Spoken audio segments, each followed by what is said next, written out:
Welcome back to On Texas Football. I'm Jeff Howe, joined by CJ Vogel. We're going to talk about the upcoming NFL draft decisions several Longhorns have to make. 23 draft picks for Texas over the last two drafts. That's the most of anybody in the country.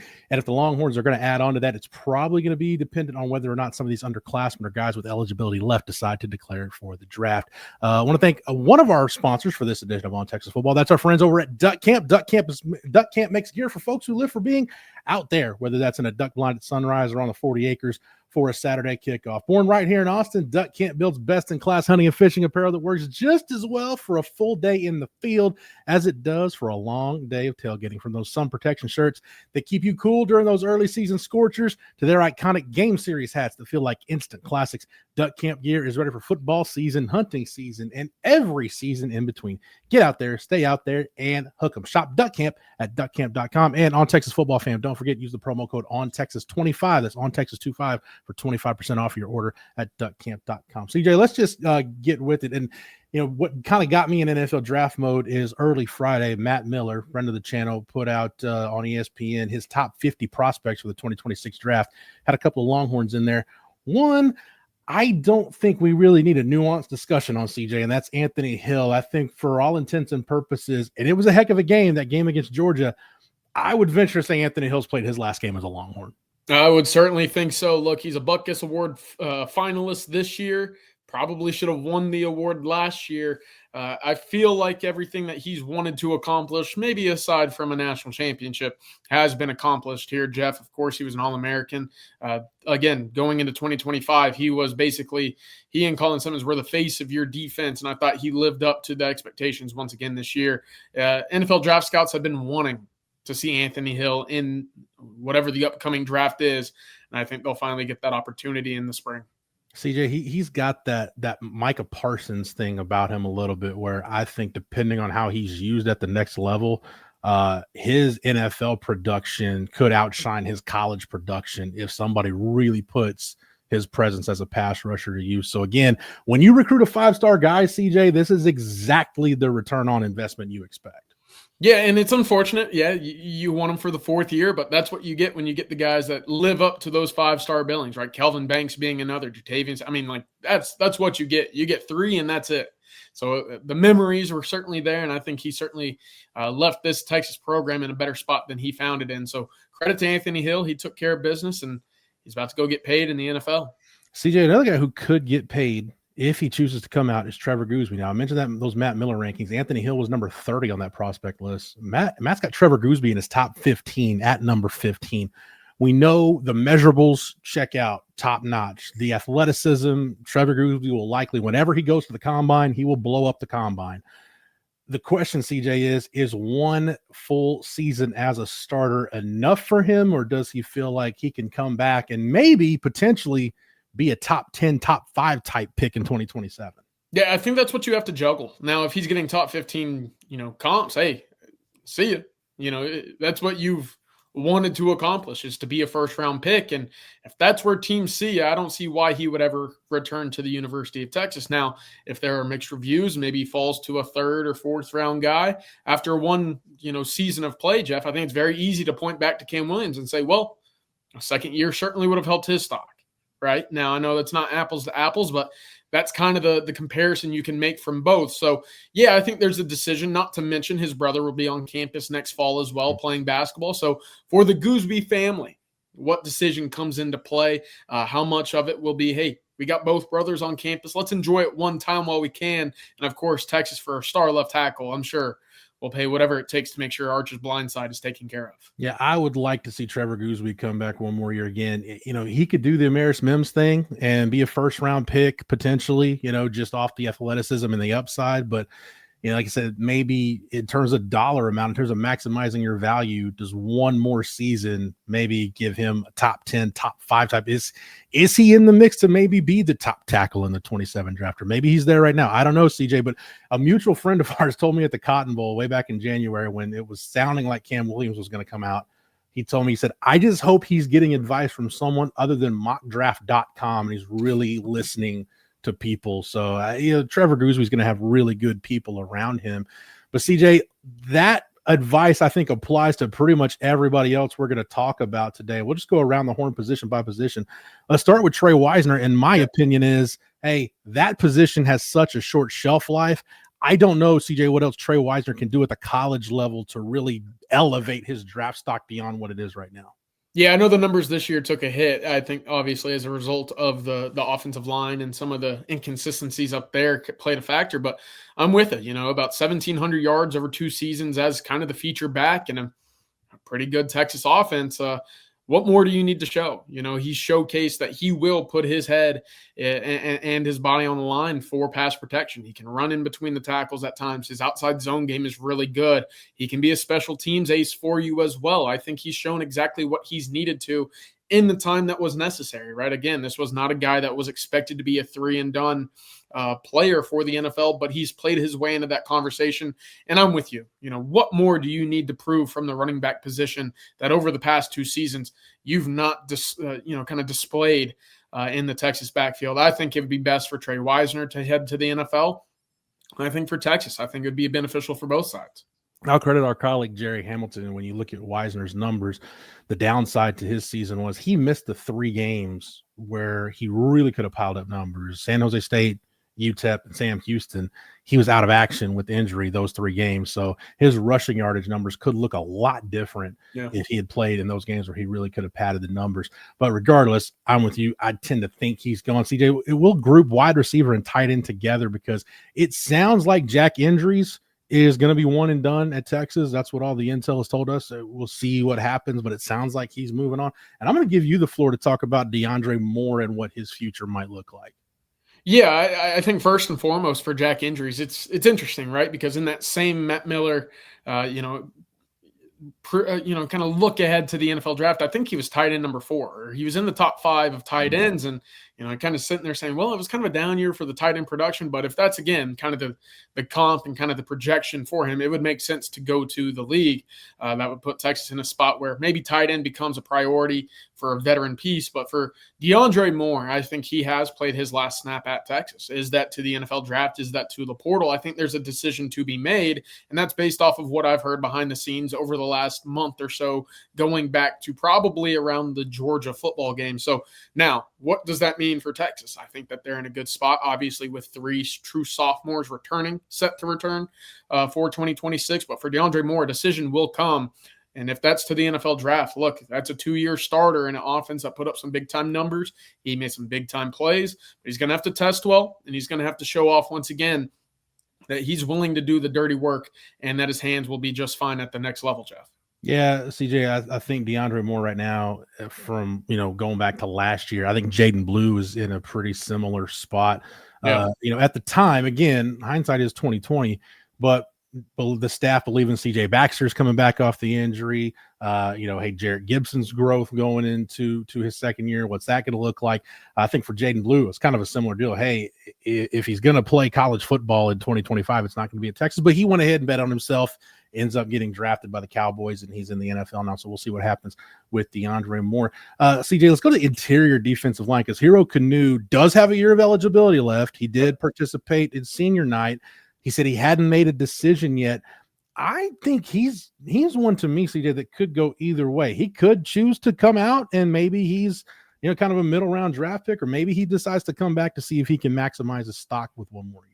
Look, going back before the season when Texas added Hero Kanu to the program, little did I think he would be a guy that we would be talking about, Jeff, when this video would come out in December. And yet, credit to Hero Kanu, he's certainly played his way into this conversation. He's the most snaps of any Texas defensive lineman in 2025, and I couldn't imagine what this group might have looked like without him. So, look, big-time vocal piece. Texas would welcome him back with open arms. But, again, you got to put yourself in the shoes of some of these prospects and strike when the iron's hot. And for Hero Kanu, a guy who burst onto the scene at Texas, I mean, right now, I don't think his stock would ever be higher, considering kind of what the expectations were for him coming into the season. It would make sense for me and Hero Kanu to enter the NFL draft. But I bet, again, Texas would fight to keep him for the right price. No doubt. And, his position, too, I can make the same argument with him that you can make for Wisner. he's one injury setback away from maybe getting lost in the shuffle in a rotation of guys because, Alex January is coming back. We expect Murad Watson back, Levon Johnson. Texas has depth at defensive tackle set to return. So CJ, there's not, even though he was really good this year and he logged a lot of snaps, there's no guarantee that he's going to be able to replicate that. I think it's a risk if he goes pro, but I think it may be just as big a risk for him if he comes back. I think that's a fair point because, look, you're hoping Murad Watson, Alex January kind of become those two focal pieces for you, not to mention Josiah Sharma, Myron Charles. I think we're all very excited for what Justice Terry and his body will allow him to grow into next year as well, Jeff. So Texas won't be lacking for talent there. The question is, do they fight for a veteran piece who's been in the system beforehand? Also, where does he stack up when it comes to his draft projection as well? If he's a day two guy, much like I think Alfred Collins was a round two guy, and even Vernon Broughton surprised a lot of folks going in round three to the Saints a year ago, I think NFL teams are starting to look at Texas defensive linemen saying, hey, I'd like to have some of those guys on my team. 6 and 2 years, it makes sense. No doubt. And Kenny Baker's picked up where Bo Davis left off and has done a really, really good job with that position group. And CJ, there's two guys in the secondary, Malik Muhammad at corner, Jelani McDonald at safety. Jelani McDonald, to me, CJ, is kind of in the same boat with Trevor Goosby. Whenever he decides to come out, he will blow up the combine. He's going to be one of those guys that really improves his stock, will probably test off the charts, everything else. Does he need another year? Whereas Malik Muhammad, I don't know if he'll necessarily test in that group, but if you want to talk about a guy that's a 3-year starter at Texas, 2-year starter in the SEC, again, kind of with that Trey Wisner argument, I don't know what else he has to prove to really elevate his stock much more when you run the risk of coming back for another year. Yeah, again, falls into the category of 5-star player playing like a 5-star player during his time on campus and poof, gone in 3 years. So that's nothing to be upset about. And I know that, a lot of Texas fans are hoping and praying that some of these guys return, but that's the sign of development. That's the sign of your guys coming in and playing exactly the way that you had anticipated them performing while on campus. So for Malik Muhammad, I think he's absolutely off to the NFL, and cornerbacks are going to be treated like a priority position, right? He's a first-round, second-round guy. For me, it's top 65 pick, if you will. But the interesting one, and to your point, is going to be Jelani McDonald, because look, safety is not a coveted position. And look, Caleb Downs is going to be the guy that gets all of the hype and expectations. You can look at Tiananmen out of Oregon as well. He's going to be another one that draws a lot of the early acclaim to the position. But I think Jelani is going to be at a crossroads here. Is that draft selection, is that draft stock high enough to where, hey, Texas would desperately want you back, knowing that Michael Taft is also gone and the guys behind you, well, no disrespect, Jeff, but I just don't know if they trust, a true sophomore and a guy going into his third year who just really didn't see the field a whole lot. I think Jelani McDonald might be, after Trevor Goosby, priority number one for the Longhorns to fight to return for 2026. So let's put your projection hat on, look into your crystal ball, if you will. Which of these guys, CJ, are back at Texas for 2026, do you think? Yeah, this is a fun question. If I had to put, a wager or so, we'll see. I'm looking into my crystal ball, and this isn't based off of any sourcing. Of course, exit interviews were happening this week as we're talking right now, Jeff, on Friday afternoon. I think there's going to be a very strong effort to keep Jelani McDonald in Austin. He would be the guy atop of my list. Next, Trevor Goosby, obviously. Does that draft stock outweigh the brother connection playing in Austin? Does that draft stock start inching up closer to that of a Kelvin Banks rather than falling towards that of a Cam Williams? That's going to be really interesting. But the two of them are the ones I have circled very highly at the moment. And I'll throw this out there. I know that we've talked a little bit about Jack injuries and maybe playing his last snap. Tight end's a spot where I think you have some talent, but given what we saw on the field and how to branch those two between the physicality up front and the playmaking in the back end, it wouldn't surprise me if that's a position where Texas also tried to make a push to return Jack injuries for the 26 season. Yeah, I think those other guys we talked about, for a lot of reasons. We talked about, hey, maybe a lot of those guys are gone and you thank them for their services. But, hey, you love to get Gooseby back. I feel like when push comes to shove, it's going to be in Jelani McDonald's best interest to come back. And then, like I said, we'll see what happens with injuries, or maybe Hero Canoe does it. We've been surprised before. Maybe he decides to give it another go. And then maybe that's one less defensive tackle you need to look at in the portal, and you can adjust your resources elsewhere. For the Texas staff, but CJ, as we close this out, you're thinking about Malik Muhammad and Anthony Hill, man, what we're seeing that 2022 class cycle out. And we both talked about, like, hey, if you're Kyle Flood, can't lean on that 2022 offensive line class anymore. Like they're finally gone. But CJ, you look at that 23 class, and this is another class. So Sark has had a run of these, kind of the 21 class that they inherited from the previous staff, the 22 class. And now you start looking at 23. Man, we've had recruiting classes for forever where you're like, man, I wish Texas would have got more out of that. And now you're getting to a run where it's like, they got their value out of that class. And there's going to be a lot of guys that are NFL draft picks out of that 23 class when the dust settles. No, this is what you want your draft classes to look like. A number of 3-and-done guys, a number of guys that exceed those expectations, a number of guys that return for a senior year that are expected to take that leap as well. I'll throw another name at you, Jeff, because I think it's worth mentioning. Brad Spence will have a decision. And I know he played sparingly, but sometimes you just get guys that want to start their NFL clock, right? Cam Williams, I keep going back to him.